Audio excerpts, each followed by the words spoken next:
l'école du Seigneur. Allons à la découverte des vérités bibliques. À l'école du Seigneur, instruisons-nous au pied du Maître.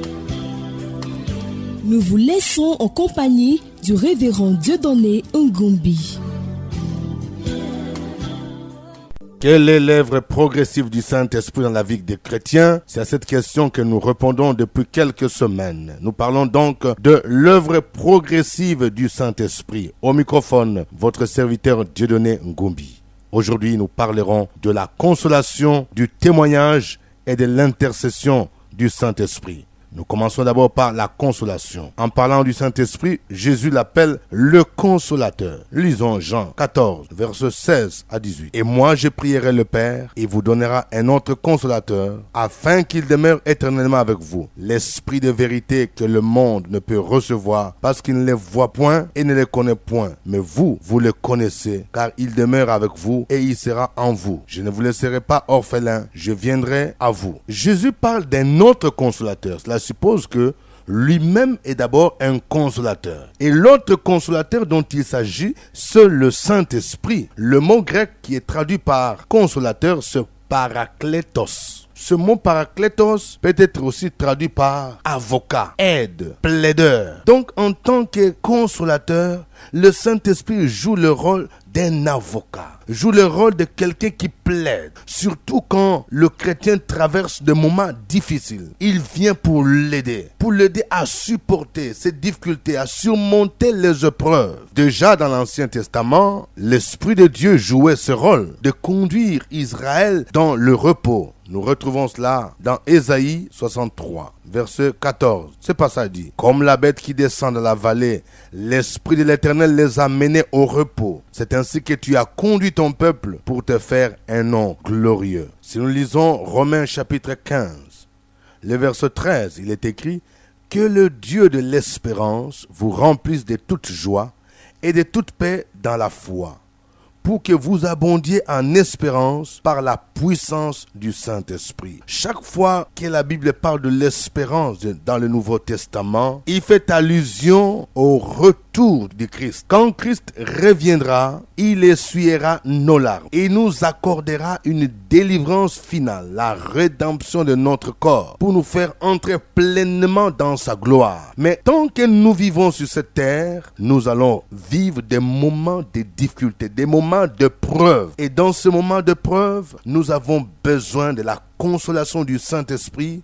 afin qu'au lieu d'être abattus, au lieu de se sentir seuls, abandonnés, nous puissions abonder en espérance. Et c'est justement le Saint-Esprit qui fait ce ministère en nous, pour nous rappeler que nous avons une espérance glorieuse. Il nous rappelle notre identité, il nous rappelle notre destinée éternelle. En lisant Philippiens 1, verset 19, l'apôtre Paul disait ceci: « Car je sais que cela tournera à mon salut grâce à vos prières et à l'assistance de l'Esprit de Jésus-Christ. » Quand Paul écrivait cet épître, il était en prison et il écrit aux Philippiens afin de les encourager dans leur vie chrétienne, afin de leur montrer qu'ils devraient se réjouir toujours dans le Seigneur. Et il veut montrer que sa captivité n'était pas pour lui un sujet de désespoir et que grâce aux prières de chrétiens de Philippe, le Seigneur allait l'aider. Il dit: « Je sais que cela tournera à mon salut grâce à vos prières et à l'assistance de l'Esprit de Jésus-Christ. » Dans 1 Pierre 4, le verset 14, il est écrit: « Si vous êtes outragés pour le nom de Christ, vous êtes heureux parce que l'Esprit de gloire, l'Esprit de Dieu repose sur vous. » Quand l'apôtre Pierre parle de l'Esprit de gloire, il voit l'œuvre de l'Esprit Saint en nous, qui nous console dans nos afflictions et qui nous prépare à entrer dans la gloire. C'est-à-dire que même dans les afflictions,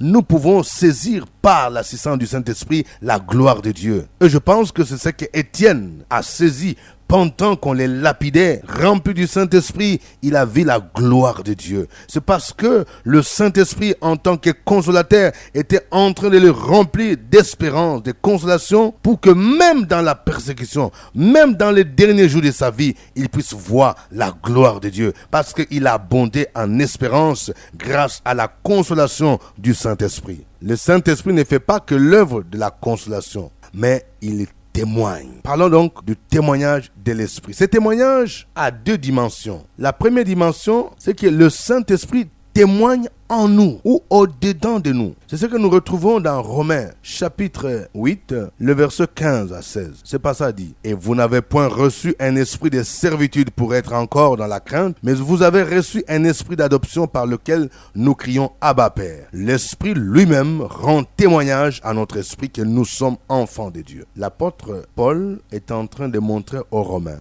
l'œuvre du Saint-Esprit, que c'est lui qui rend témoignage à notre esprit. Remarquez bien dans ce passage qu'il y a esprit en majuscule et esprit en minuscule.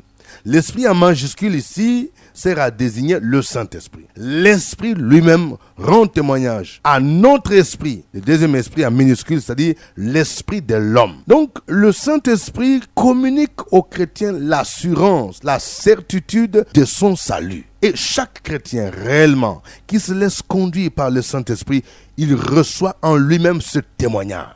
Ce témoignage interne qui confirme qu'il est un enfant de Dieu, qu'il est un chrétien, que son nom est inscrit dans les cieux. S'il arrive que certains chrétiens doutent de leur salut ou n'ont pas la certitude de leur salut, il est possible qu'ils mènent une vie qui n'honore pas le Seigneur. Pour d'autres encore, ils font profession d'être chrétiens alors qu'ils ne le sont pas. Dans ce cas, ils ne recevront pas le témoignage interne du Saint-Esprit. Mais avant de dire cela, l'apôtre Paul dit au verset 15, toujours de Romains 8, « Et vous n'avez point reçu un esprit de servitude pour être encore dans la crainte, mais vous avez reçu un esprit d'adoption par lequel nous crions Abba Père. » Donc, le Saint-Esprit nous donne la capacité d'appeler Dieu Père.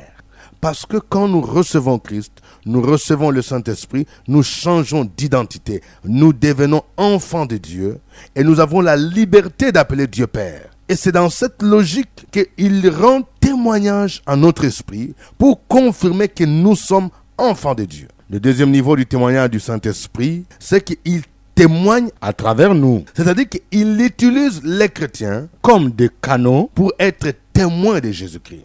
Et c'est ce que Jésus voulait montrer en parlant à ses disciples. Dans Actes 1, verset 8, ce passage dit « Mais vous recevrez une puissance, le Saint-Esprit survenant sur vous, et vous serez mes témoins à Jérusalem, dans toute la Judée, de la Samarie et jusqu'aux extrémités de la terre. » Par définition, un témoin, c'est celui qui rend compte de ce qu'il a vécu, de ce qu'il a entendu. Un chrétien, celui-là qui a rencontré Jésus-Christ comme Seigneur et Sauveur, c'est un témoin. Il a expérimenté une rencontre avec Jésus-Christ. Il a expérimenté la puissance de la résurrection de Jésus en lui par la transformation des vies. Et il doit témoigner en parlant de Jésus-Christ à d'autres, à ceux qui ne le connaissent pas. Et c'est justement l'œuvre progressive du Saint-Esprit. Il donne aux chrétiens cette capacité de parler de Jésus-Christ, de témoigner de Christ à d'autres. C'est pourquoi Jésus recommandait à ses disciples de ne pas se loin de Jérusalem avant que le Saint-Esprit ne descende sur eux.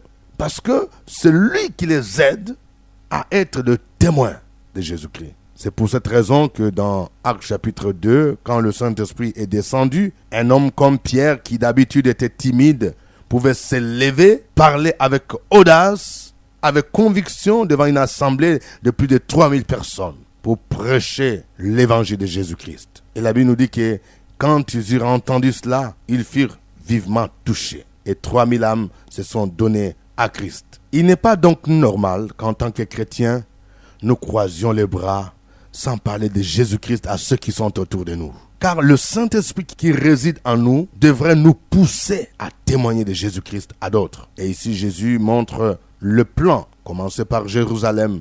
Notre Jérusalem, c'est notre entourage, notre famille, notre quartier, notre milieu de travail. Et puis ça va s'étendre dans notre Judée, dans notre Samarie et jusqu'aux extrémités de la terre. Terminons par l'intercession de l'Esprit. Comme œuvre progressive, le Saint-Esprit nous aide dans la prière. Il joue le rôle d'intercesseur. Lisons Romains chapitre 8, versets 26 à 27. De même aussi l'Esprit nous aide dans notre faiblesse, car nous ne savons pas ce qu'il nous convient de demander dans nos prières. Mais l'Esprit lui-même intercède par des soupirs inexprimables. Et celui qui sonde le cœur connaît quelle est la pensée de l'Esprit, parce que c'est selon Dieu qu'il intercède en faveur de saints. Remarquez une chose ici. Pourquoi avons-nous besoin de l'aide du Saint-Esprit dans la prière? Le texte dit, nous avons des faiblesses, car nous ne savons pas ce qu'il nous convient de demander dans nos prières. C'est-à-dire que nos prières, parfois, ne sont pas conformes à la volonté de Dieu. Nous tâtonnons parfois dans nos prières. Et le Saint-Esprit vient pour corriger nos prières, vient pour nous aider dans l'intercession. On dit l'Esprit lui-même intercède par des soupirs inexprimables. Parce que lui, il intercède selon Dieu, c'est-à-dire selon la pensée de Dieu. Il intercède en faveur des saints. Les saints ici, ce ne sont pas les gens qui sont morts, ce sont les chrétiens qui sont vivants. Quand nous comprenons cela, nous allons nous laisser conduire par le Saint-Esprit pour une vie de prière efficace. Quand le Saint-Esprit nous conduit dans la prière devient efficace. D'une manière générale, nous devons comprendre que le ministère d'intercession implique 3 agents principaux. Le premier agent qui est cité dans la Bible comme intercesseur, c'est Christ lui-même. Il est cité dans 1 Timothée 2, verset 5, comme le seul médiateur entre Dieu et les hommes. Il est celui qui intercède pour nous. Mais il faut comprendre que l'intercession de Christ se déroule dans le sanctuaire céleste. Donc il intercède pour nous au ciel à la droite du Père. Jésus-Christ demande que les mérites de son œuvre rédemptrice soient pleinement appliqués aux siens. Le deuxième agent dans l'intercession, c'est le Saint-Esprit. Lui, son intercession se déroule dans le cœur du chrétien. L'Esprit trouve le chrétien dans leur faiblesse. Il se met de leur côté et parle en leur faveur. Le Saint-Esprit intercède pour nous en étant en nous. Il prie pour que nos besoins soient répondus. Le texte dit, il intercède par des soupirs inexprimables. Il y a plusieurs interprétations quant à ce qui concerne ces soupirs inexprimables. Certains estiment que ces soupirs inexprimables font allusion au parler en langue, tandis que d'autres estiment que ce sont des soupirs qui sont inaudibles, qu'on ne peut pas entendre, mais que seul Dieu lui-même entend, en tant qu'omniscient. Le troisième intercesseur, c'est le chrétien lui-même. Ce n'est pas parce que le Saint-Esprit intercède en nous que le chrétien lui-même ne peut pas intercéder. Et même dans la prière du chrétien, le Saint-Esprit l'aide pour corriger, pour reformuler cette dernière afin qu'elle soit conforme à la volonté de Dieu. Avant de terminer, j'aimerais récapituler ce que nous venons de voir dans cette leçon. Nous venons de voir 3 œuvres progressives de l'Esprit Saint. Il s'agit de la consolation de l'Esprit. Et nous avons vu qu'en tant que consolateur, le Saint-Esprit nous console dans nos afflictions, nous aide à ne pas perdre notre espérance dans l'attente du retour glorieux de Jésus-Christ. Nous avons vu également que l'autre œuvre, c'est le témoignage du Saint-Esprit. Ce témoignage avait 2 dimensions. Le Saint-Esprit témoigne en nous que nous sommes enfants de Dieu et le Saint-Esprit témoigne à travers nous afin de parler de Jésus-Christ à ceux qui ne le connaissent pas. Et la dernière œuvre, c'est l'intercession du Saint-Esprit. Nous avons vu que le Saint-Esprit nous aide dans nos faiblesses, dans le domaine de la prière, parce que nous ne savons pas comment il faut demander. Il nous aide pour corriger nos prières, afin qu'elles soient conformes à la volonté de Dieu, et lui-même intercède par des soupirs inexprimables. D'ici là, portez-vous bien. Au revoir. C'était à l'école du Seigneur avec le révérend Dieudonné Ngumbi. Une production de la radio Fréquence Vie, Abidjan, Côte d'Ivoire.